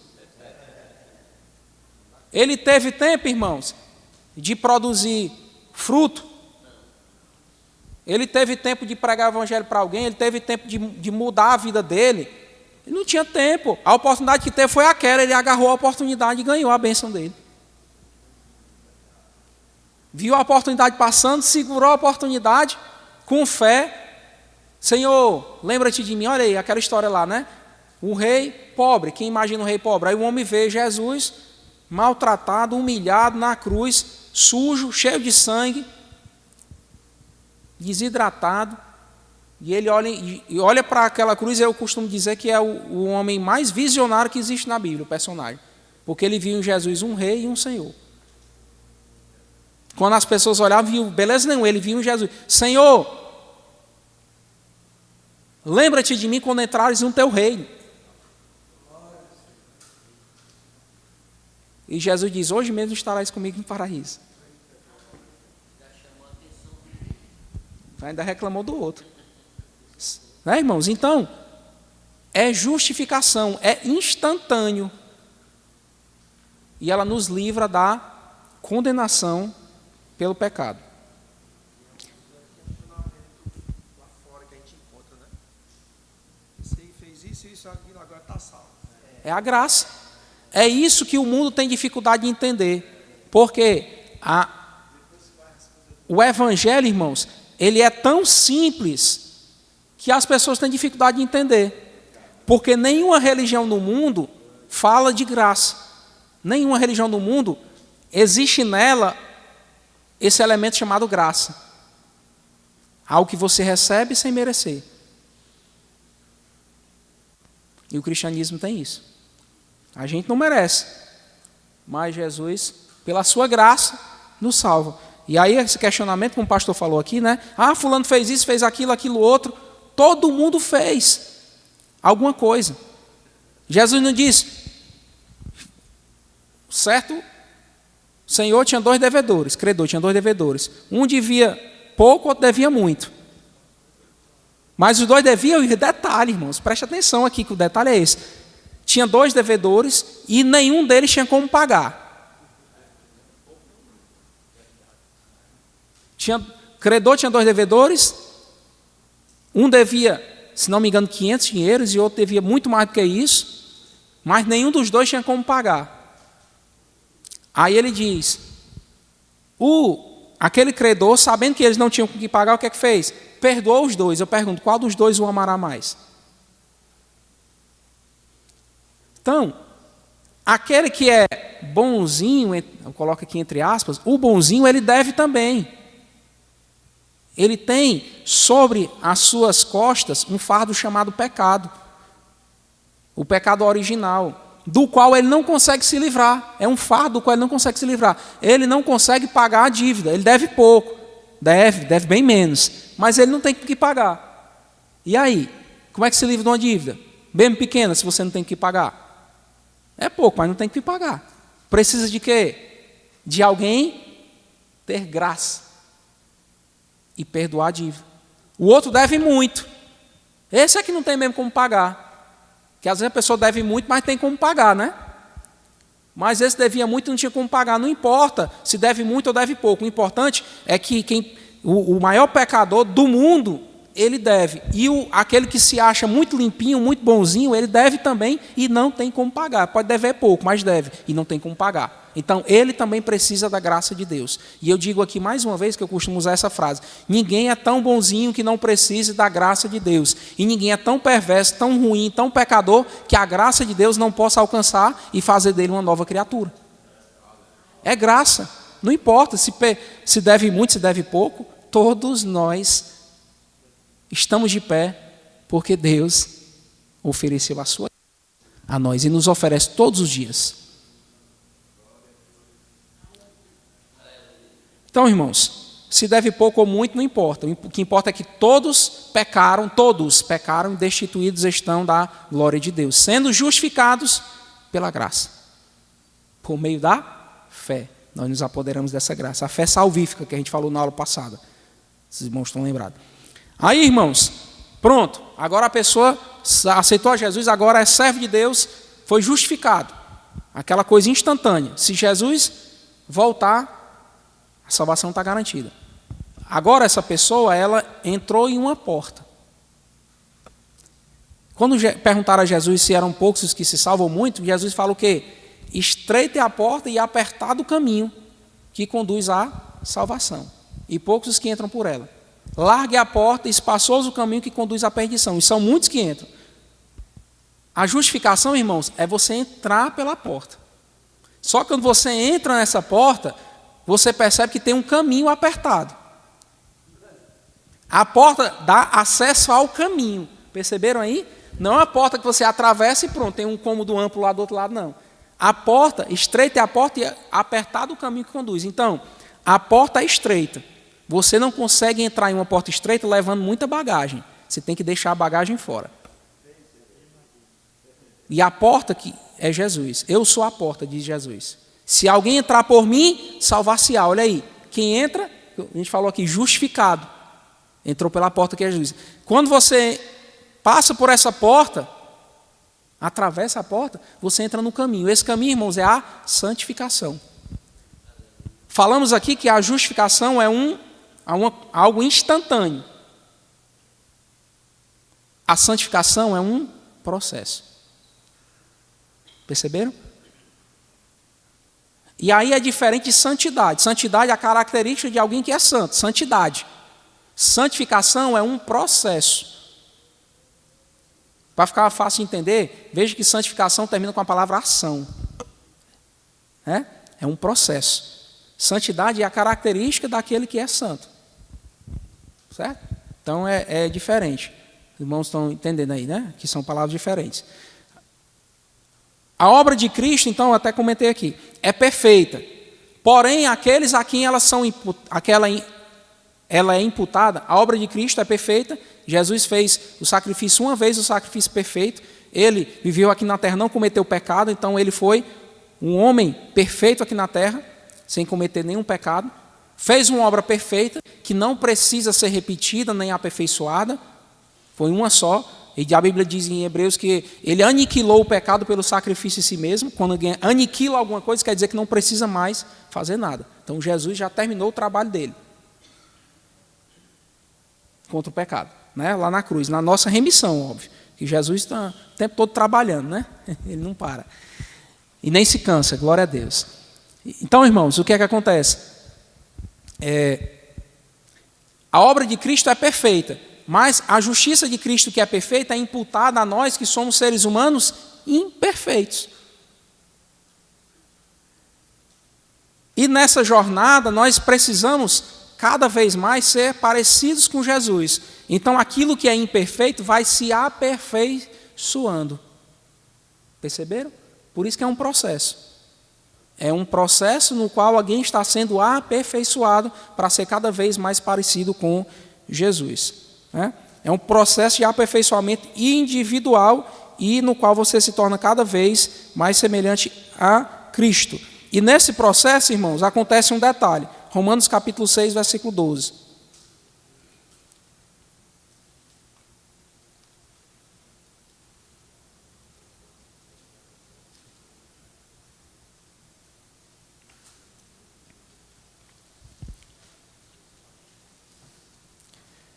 (6 e 12 de Romanos). Não reine, portanto, o pecado em vosso corpo mortal, para lhe obedecerdes em suas concupiscências.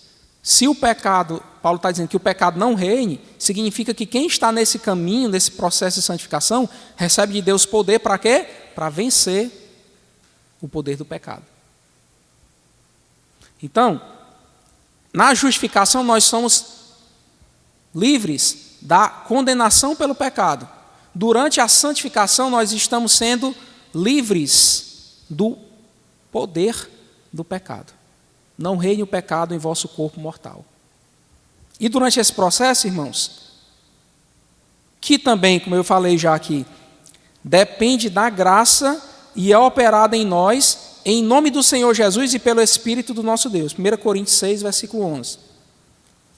Que alguém pode dizer, quem é que opera a santificação? 1 Coríntios 6, versículo 11.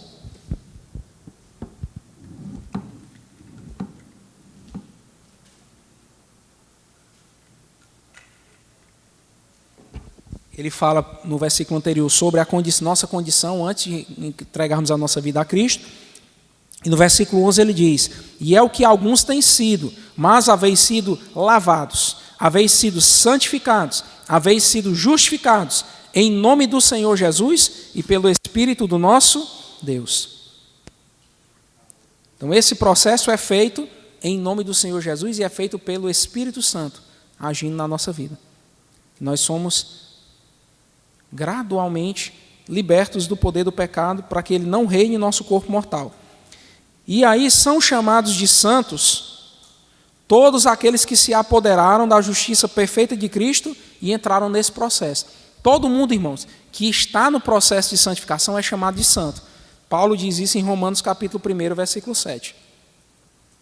A todos os que estáis em Roma, amados de Deus, chamados santos. Os irmãos ainda estavam aqui na terra, ainda não haviam sido levados ao céu, mas estavam no processo de santificação e Paulo chama aqueles irmãos de santos. Em várias cartas, Paulo diz aos santos em determinado lugar, que é os crentes daquele lugar. Então, aqueles que foram santificados, né, inicialmente, aquela justificação, receberam a justificação, e estão no processo de santificação, eles são chamados de santos na Bíblia Sagrada. Amém, irmãos? Então, porque eu falo isso, porque eu já até comentei isso aqui algumas vezes, porque às vezes as pessoas dizem assim, fulano só quer ser santo. Não quer não, meu filho, eu sou. E não é por minha bondade, ou por minha capacidade, ou por meu merecimento, não. É por meio do sacrifício de Jesus, pela graça. Pela graça de Deus eu sou santo, eu não quero ser, eu sou. Está aqui a Bíblia, dando testemunho disso, né?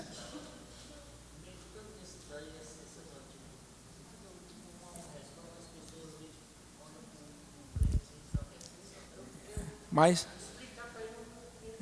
pois é isso. Mas agora está aí, ó. Viu, irmãos?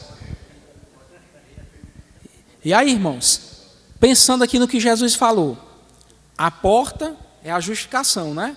Nessa comparação aqui, eu sou a porta. A gente entra por meio de Jesus, recebemos a graça, porque depositamos nossa fé em Jesus e entramos pela porta. Justificação. Caminho é a santificação. Lá no final, existe algo chamado glorificação. É o clímax da santificação. O clímax é o ponto mais alto, né, da santificação. Quando a gente considera, até coloquei aqui, considerando a justificação como correspondente, imagina agora, vamos pensar numa corrida, né? Numa corrida, né? O atleta está lá preparado na linha de largada, e aí está preparado. Na hora da largada da corrida, ali é a justificação. Aí ele vai correndo ao redor da pista. Ali é a santificação. E o ponto de chegada, quando ele, agora eu vou receber a coroa, né? Do vitorioso. Né? Agora são as medalhas, na época era coroa, né? Por isso que Paulo fala na coroa. É o quê? É a glorificação. É a hora da glória, né? Da apoteose, né? Pensando aí no estádio lotado e a pessoa correndo e todo mundo aplaudindo, né? É isso aí. Nós estamos correndo, estamos nessa corrida aqui da santificação e um dia nós vamos chegar à linha de largada. E quando a gente chegar, irmãos, não vai ser homem comedor de feijão que vai estar lá para aplaudir, não. Sabe quem vai estar? Os anjos. Vamos ter os anjos lá, vendo a igreja subindo e entrando no céu com Jesus. Aleluia! Olha, para que uma audiência melhor, um público melhor? Os anjos lá, contemplando a igreja entrando. Levantai, ó portas, as vossas cabeças, levantai-vos, ó portais eternos, para que entre o Rei da Glória. E alguém lá responde, quem é esse Rei da Glória? O Senhor forte e poderoso, o Senhor poderoso na guerra. Aleluia. Não é por acaso que está escrito no livro de Salmos isso aí não, irmãos. É a chegada. E aí, irmãos, lembra que a gente falou e disse para os irmãos guardarem a palavra lá? A justificação, você fica livre da condenação pelo pecado. Na santificação, você está sendo liberto, livre do poder do pecado. Na glorificação, irmãos, nós vamos ser libertos da própria existência do pecado. Ele não vai mais existir. Oh, maravilha, aleluia.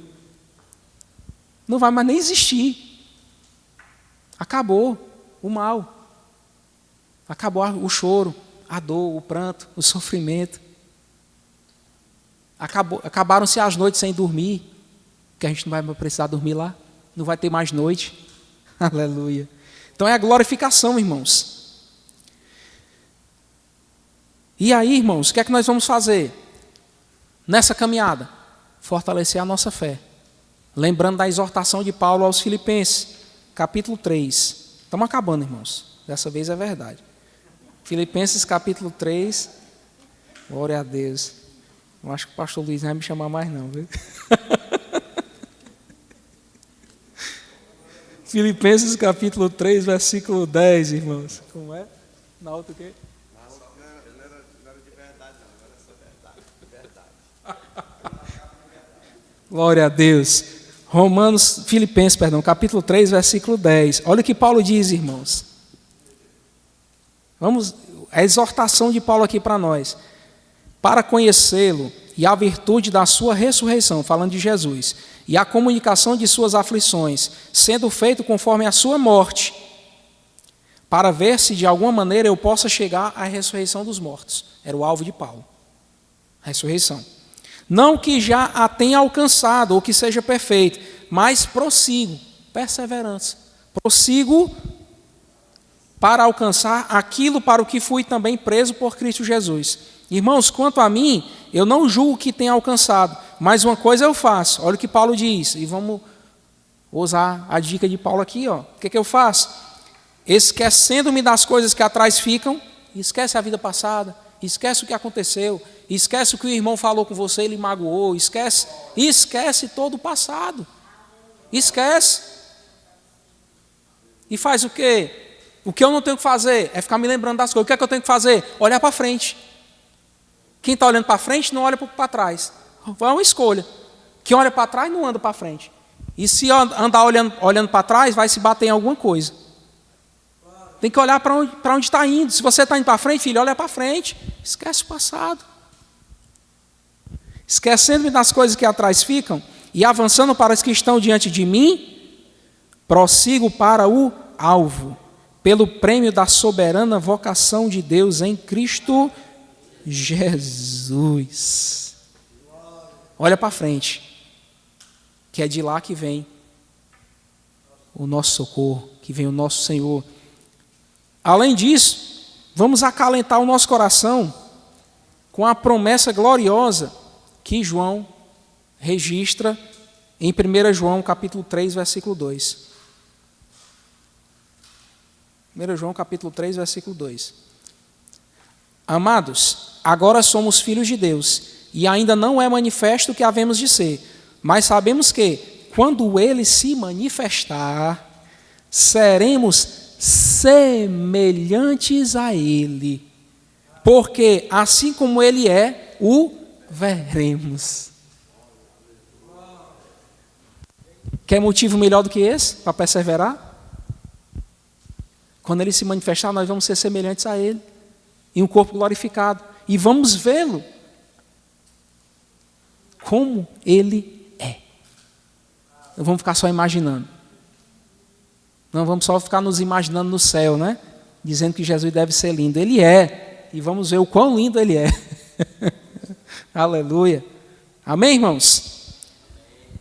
E eu ia falar aqui sobre mais alguma coisa sobre santificação, mas fica por outra oportunidade. Que Deus abençoe a todos em nome de Jesus. Perdão pelo horário. Obrigado pela paciência.